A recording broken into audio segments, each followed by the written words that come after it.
Today, I am super excited to introduce you to my new friend, Eric Feltes. Eric, Susan, I'm so happy to be here. Thanks for inviting me. well, you're welcome. You had invited me to an interview on your YouTube channel, which I was thrilled to do, and it was super fun. And so I'm excited to have you here and for people to get a chance to know more about you and the amazing work you do as a life coach, working with gay men, dealing with shame, spiritual trauma, all the stuff that comes with that. It's really Yeah, important, good work. So thank yeah. you for doing that in the world. Absolutely. What else would you like people to know about you? Well, it's funny you mentioned the last time we spoke because I remember we had technical issues. And as you were saying that, I was like, hopefully this one doesn't delete it, the second half of our conversation. Hopefully. Oh my gosh, I felt so bad about that. But that was such an interesting point of my life because I was about to go through some massive transformations in my own journey, in my own business. Uh, And I'll talk to you a little bit about where I was before that, and then I'll talk to you about that transition and kind of where I'm at now. How does that sound? That sounds perfect. I love Okay, it. awesome. So I love telling my origin story, my why. Why do I feel called to work with gay men? And just so you know, listener, if you are not a gay man who has struggled with religious shame or religious trauma or spiritually abuse, where I'm at now, I've opened my work up to all genders, all beliefs, all walks of life. So through a very beautiful modality that we'll talk about in a minute. Yeah. And there's a reason why we're there, but let's start from the beginning. So I grew up, and Susan, you know a little bit about this. I grew up Catholic and evangelical. I hated being gay. I used to pray to God to be either straight or to not wake up. And I don't say that to be grim, but to really point out the severity of what the situation was like. Yeah. I truly believe that, there was a building block of beliefs that I adopted growing up. Being gay is wrong. God is perfect, and God will answer all prayer God will transform me through prayer. And so if I pray, I will be made good like God. And as I continued to pray every night, and those temptations, those thoughts, those beliefs didn't go away, well, if we look at all those beliefs together, there's only one conclusion. It must be that I'm a terrible person. I'm bad. Shame is the belief that you are not good or that you are not worthy. And so I adopted these beliefs that something's wrong with me.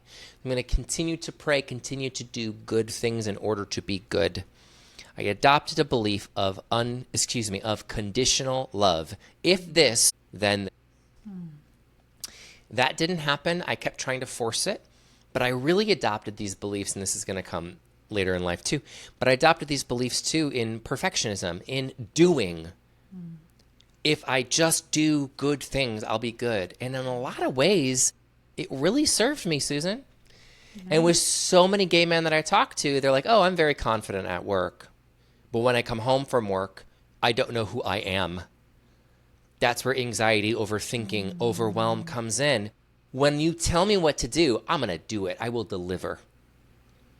But when I'm asked to simply be and stop running away from my essence, I'm terrified. The walls close in on me.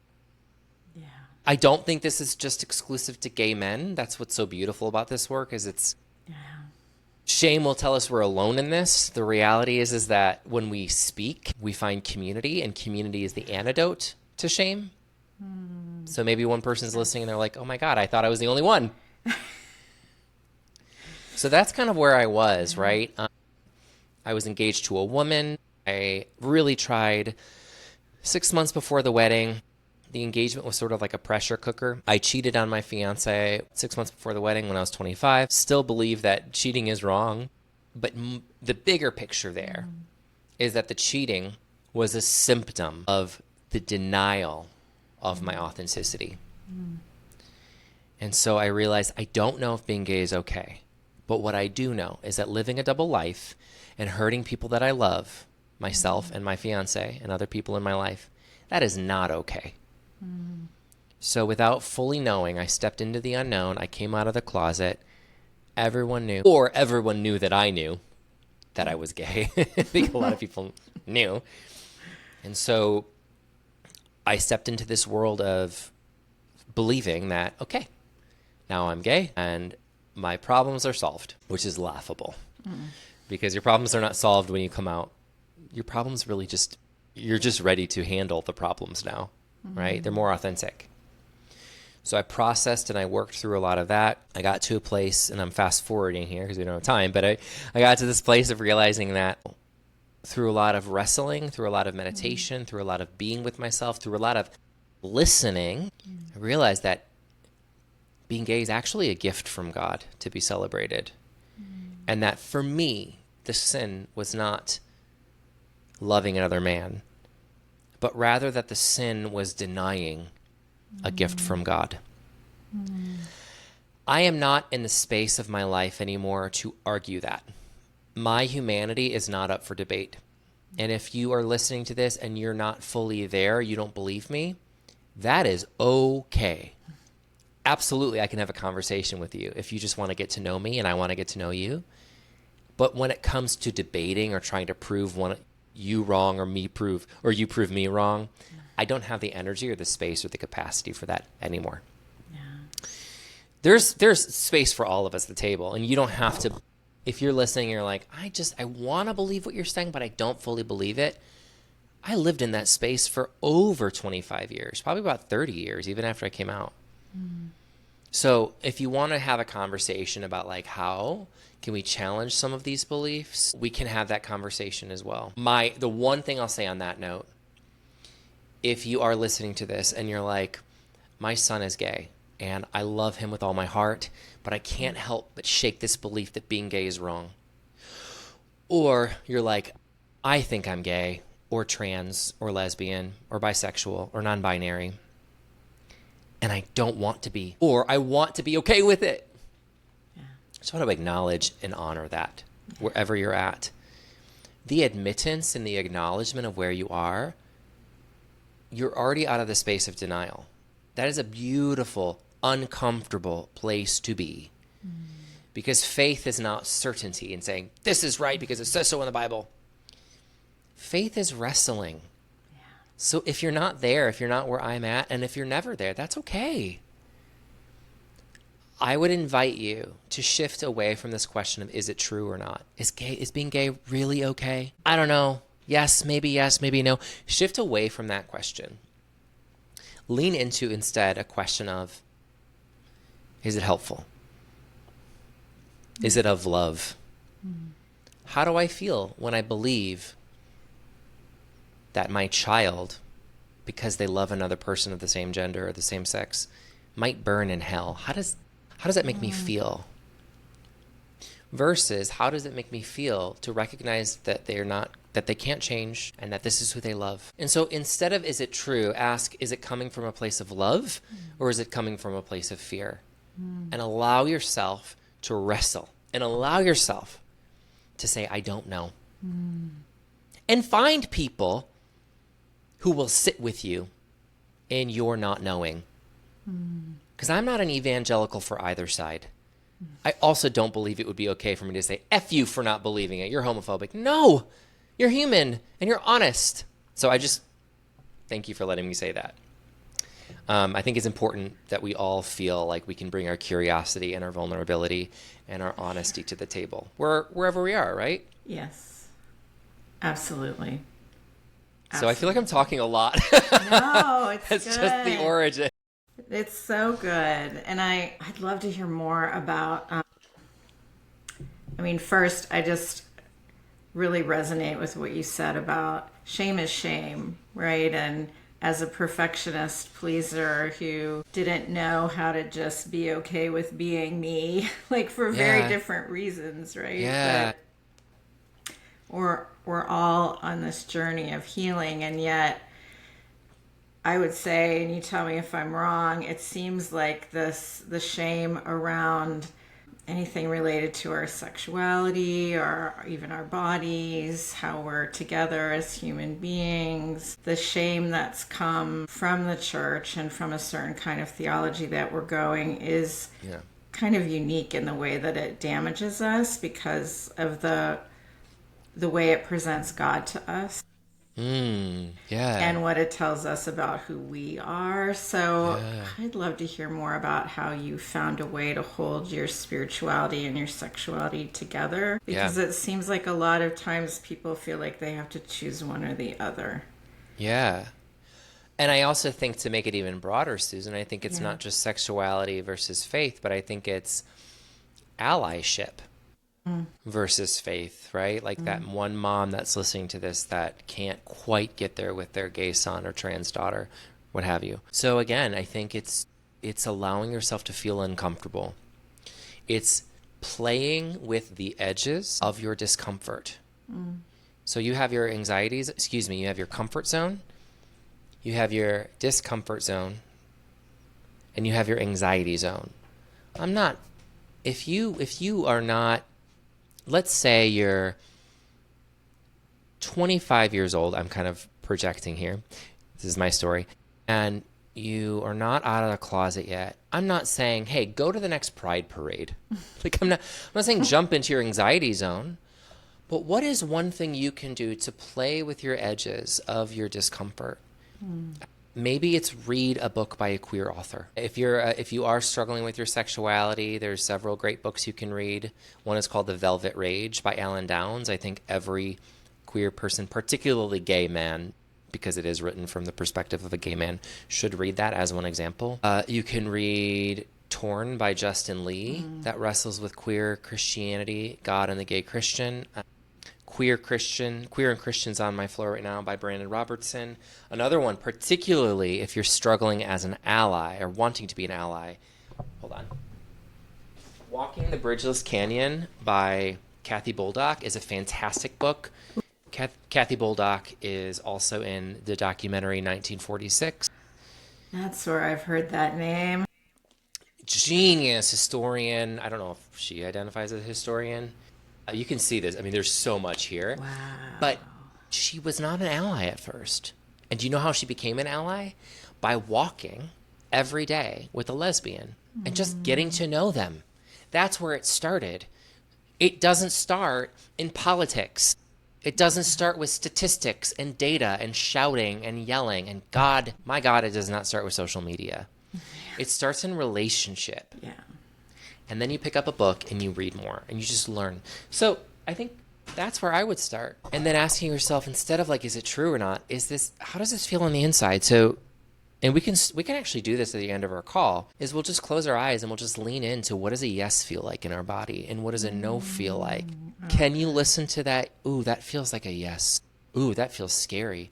And can you listen from a place of compassionate curiosity, not should or should not? Because we're not talking about if it's true or not. That hasn't worked for you. If it's worked for you, you wouldn't have panic attacks. You wouldn't have so much anxiety. You wouldn't have so much stress, so much overthinking. The question if it's true or not doesn't work. Instead, is this helping me to love? Yeah.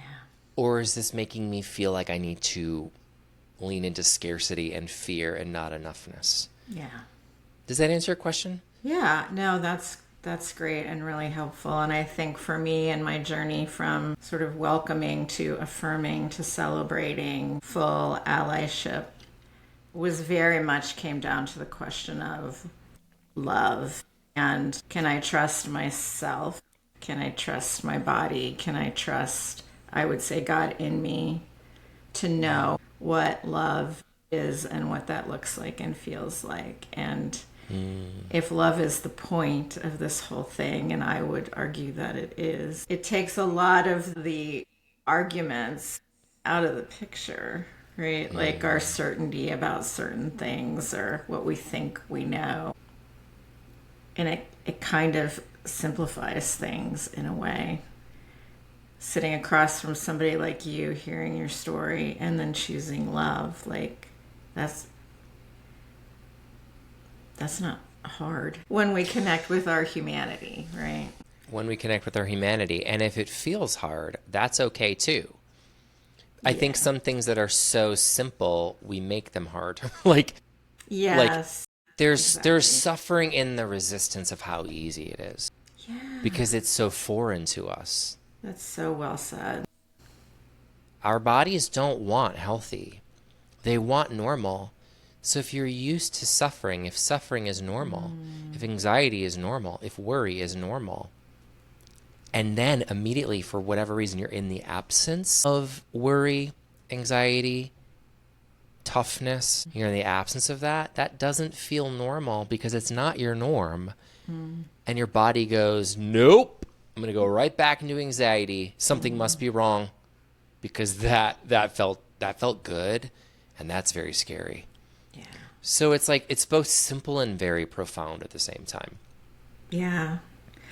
What has helped you learn to trust your body? Because I'm going to guess that the messages you got in the evangelical world, and you're younger than me, but the effects of purity culture are still very much felt in the church, which would tell us not to trust our bodies, that our bodies are bad and not to be trusted. Yeah. What helped you move into that space of really listening to, valuing the beauty and goodness of your body? I think it's everything we've talked about so far. Listening, compassionate curiosity. When you feel something, ask yourself compassionate, curious questions. Interesting that I feel that. I don't like that. Oh, okay. Interesting. So you don't like it. What does I don't like it feel like? It feels bad. Interesting. Okay, it feels bad. What does bad feel like? It feels like a knot in my stomach. Interesting. It feels like a knot in your stomach. What happens if you bring your awareness into that knot? Or what is that, even first, what does that knot look and feel like? I'm getting this image of like this fireball that's like I'm getting like this sort of like gnashing of teeth. Oh my God, now I'm thinking about the Bible. Now it's growing. Now it really doesn't feel good. Interesting. Now it really doesn't feel good. What happens if you bring your awareness into that not good, fiery, gnashing of teeth feeling, fireball in your stomach? I'm going to close my eyes. I'm going to bring my awareness into that. Ooh, this doesn't feel good. Interesting. It doesn't feel good. Okay. What if you just allow it? And I just allow it and I just sit in it. And this is the practice that we can work on today. And then what happens? It changes. It dissipates. It's sort of like if you watch a scary movie. Scary movies tend to be scary for the first like 3/4, and then they're not scary anymore. And so often they're almost like camp. And I think that's because around 3/4 or so, you see the monster. Like it comes out and you see it. And then you're like, that's it? Okay. And it's not scary anymore because the boogeyman from under the bed is now out. And so now they're relying on like camp comedy or jump scares to keep you engaged. It's because your imagination is so much more vivid than anything that you see on a screen. So you get really scared until you see it and you're like, that's it. It's the same with this work. When you avoid it, that's when it's scary. There is suffering in the resistance of it. Yeah. And so if I am like, oh my gosh, how do I find comfort in this cross intersectionality of my relationship with my higher power, whatever that might be, and my sexuality, that pinpoint in the middle, I'm going to bring my awareness into it. I'm going to sit in the eyes of my God, whatever that is that day, universe, source, love, God, Christ, as a gay man who enjoys pleasure, who enjoys relationships with other gay men, who enjoys sex, who enjoys being who he is, who enjoys desire, who has desire, who has shame around desire, who doesn't have it all figured out, who hates that he doesn't have it all figured out, who cares way too much about what people think of him. I'm going to take all of that and I'm going to sit with all of that in the eyes of my Creator, and I'm simply going to be and just simply see what happens. And when I go into a place of future, God, what am I having for dinner tonight? There I go. I'm not in the present moment. I'm going to bring it back to the present. When it evokes some pain or I don't know what to do with the pain, and so I throw it I purge that anger onto my former pastor who sent me to informal conversion therapy with a man who's married to a woman. Miserable experience. Oh, I'm so angry. I'm not present. I'm avoiding. Interesting. No, I don't need you right now. I'm going to bring it right back here.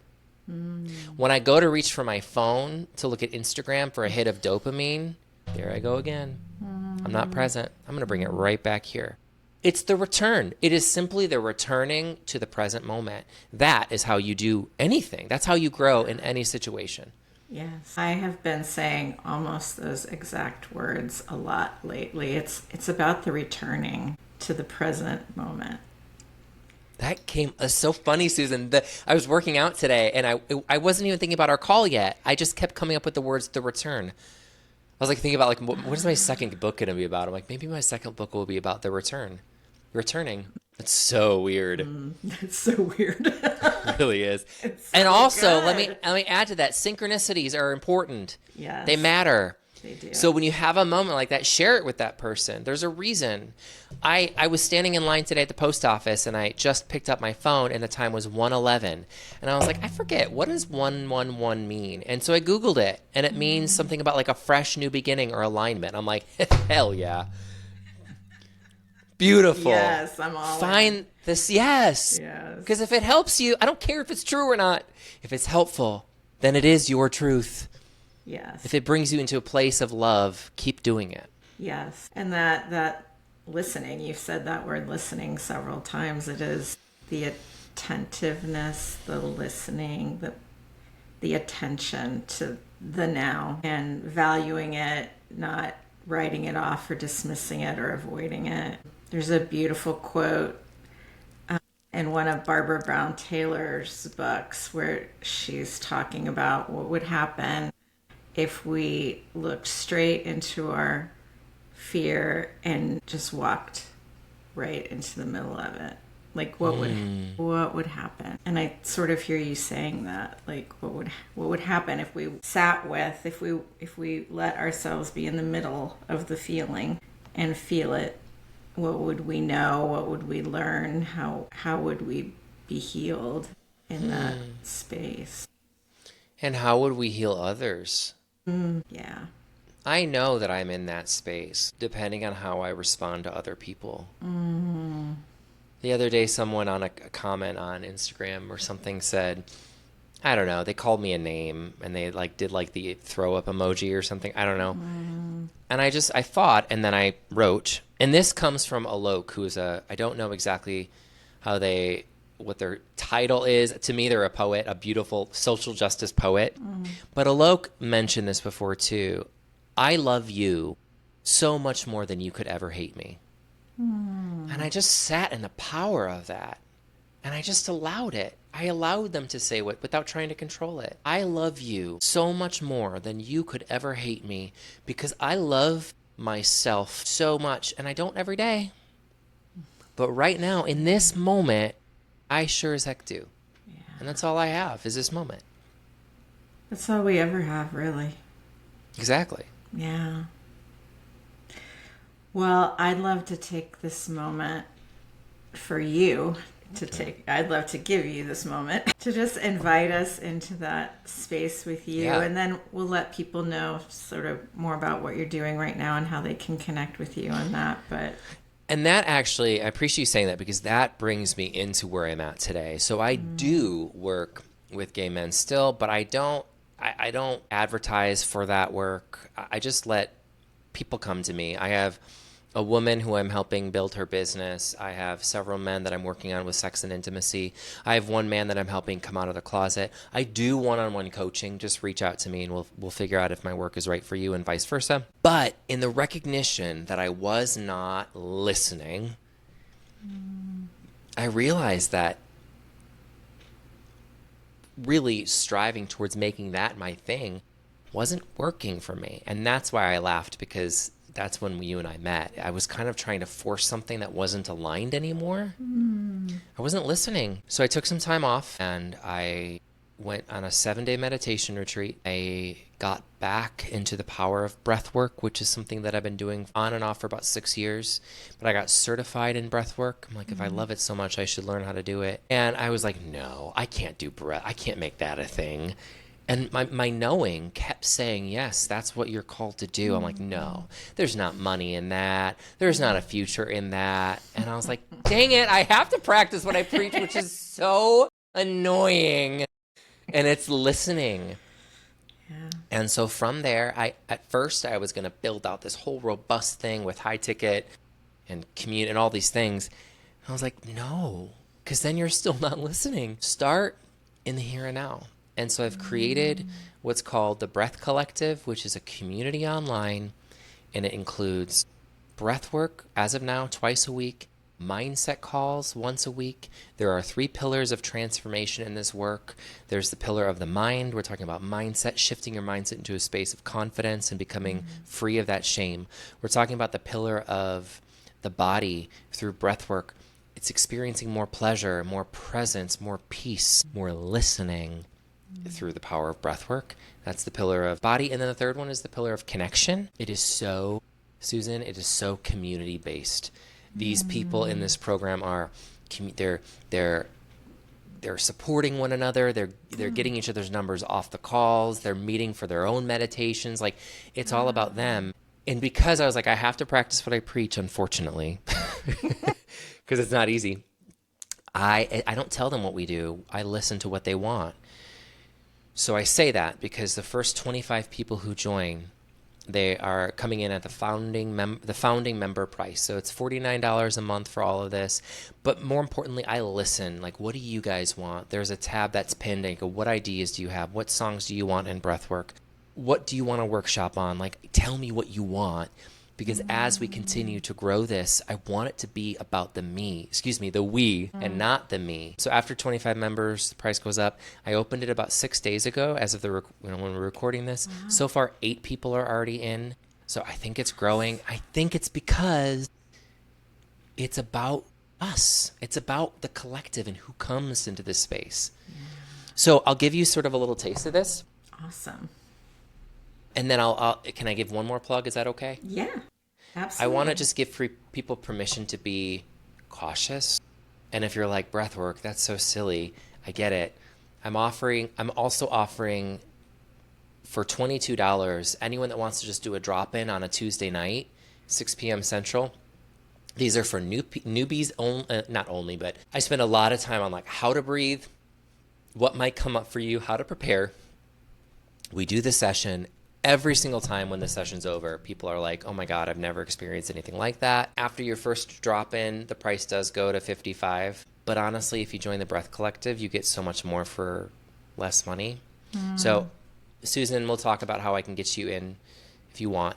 And then anyone else that's listening, they can either, do one of those or just like message me on Instagram. I read all of my messages. I just want to help and serve. So whatever you guys need, you let me know. Awesome. So should we do a little grounding? Yes, please. So this is not, so the actual breath work is work.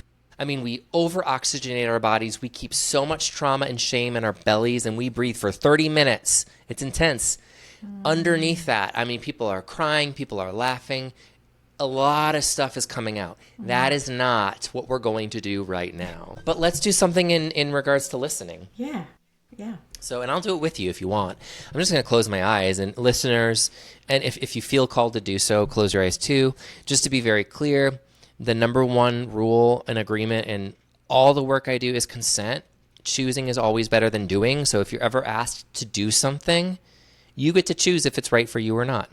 So if you want to close your eyes, if that's helpful for you, close your eyes and just relax your eyes. And relax your jaw. And relax your belly. And relax your legs. And relax your whole body. And just allow yourself to be here.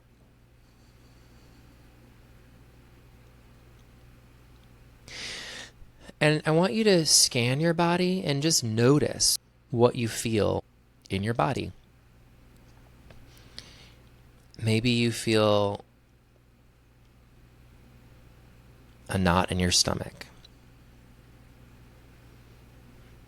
Maybe you feel tension in your left shoulder. Maybe you feel pain behind your left eyeball. When you just note whatever's calling your attention first or most, just kind of bring to your awareness what the color and the quality of that energy is without questioning it.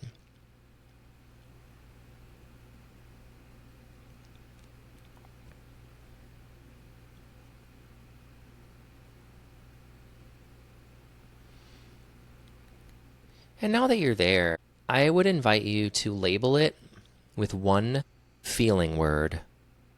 Just bring to your awareness the first feeling word that comes to your head, just like that. There's no right or wrong here. There just is. Maybe it's excitement or anxiety or joy or sadness or confusion or boredom, whatever. Just bring it to your awareness. Scale of 1 to 10, where are you? 1, not very intense. 10, that's a very intense feeling. Just feel it.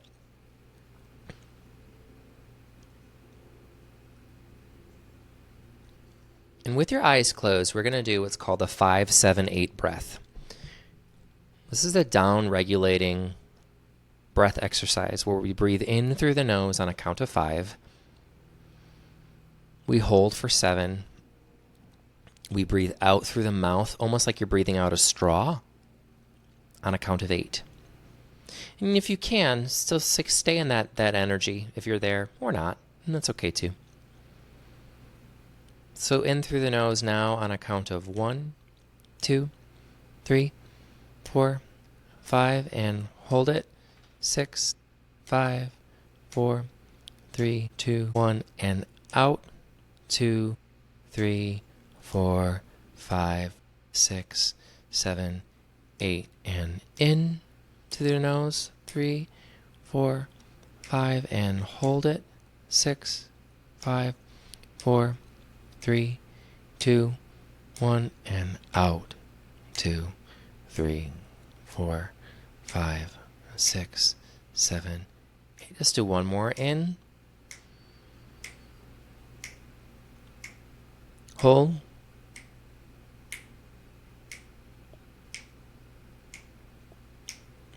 Out.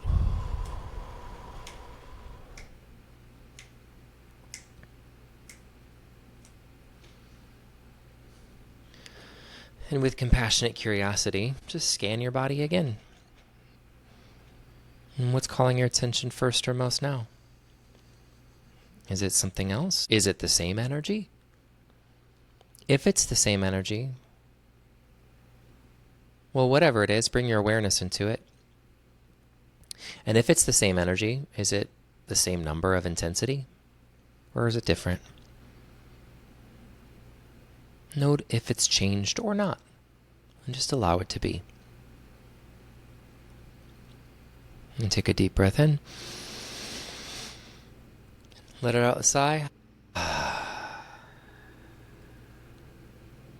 And come back to me. What was that like for you? I'm putting you on the spot. Yeah, no, I don't mind. I don't mind. I saw sort of greeny purple. I'm like, Yeah. Why greeny purple? I don't know, but it felt like mid-range anxious. Anxious. And it definitely diminished. And by the end, it just felt more like I'm here and nothing's wrong. Like Weird, right? I'm here and nothing is wrong. So. I wanna say something, y'all listening. We did not plan that. Like that could have gone any which way. Yeah. But that took us 4, maybe 5 minutes. And you told me that your anxiety went from mid-range anxiety to very low. Yeah. And that took 4 to 5 minutes. You didn't try to talk your way out of it. You didn't overanalyze it. You didn't overthink. Because guess what? Those things aren't working for us. You allowed it to be. You didn't ask if the anxiety was true or not. You noted if it were helpful or not. You noted where it was in your body. You brought your awareness into it. You breathed. You didn't change it. You allowed it. If nothing else, just recognize that there is suffering in the resistance. And when you allow, it passes through you. And breath is the most effective, quickest way in order for it to pass through you. Eric, it's so good and it's so true. And this message around breath work I've been hearing it from different places, practicing it just the littlest bit in my own prayer and meditation. And as I meet with people, and it really is amazing how powerful our breath. That's it. It's so simple. So simple. And So powerful. So I love that you're bringing this to us. How do people connect with you to learn more, to have a conversation, to sign up? Yeah. Yeah, if this is on YouTube, I can send you links, Yeah, but you yeah. can always, I'll drop links in the chat or down below. One will be my Instagram. You can always DM me if you have any questions. I read every message I get. I'll also drop a link for you to join a Tuesday night. When is this going live? When are you going to put this on YouTube? Probably next week. Okay, It's probably early perfect. next week. Yeah. That's perfect. So come July, so it is July by the time people are watching this from the future. Yes. I will give you a code so that you can join a Tuesday night for $22. Those are normally $55, but your Awesome. first time you come, listeners, you can come for $22 if you just want to drop in on a Tuesday. And then the third thing I'll give you is a link to check out the Breath Collective, which is that breathwork mindful community online where we have more breathwork classes and events as well. Awesome. Thank you so much. Yeah, That's so my pleasure. generous. Yeah, That is so thank you. generous, and I hope lots of people take advantage of it. I know I will be. So, Beautiful. yeah. Well, good. I'll see you Yeah. there. Yeah. Awesome. Thanks, Eric, so much for sharing this time with us today. Of course. Thank you so What a much. gift. What a gift to me. Me too. I know I needed that reminder Yeah, I to really needed that. slow So, down.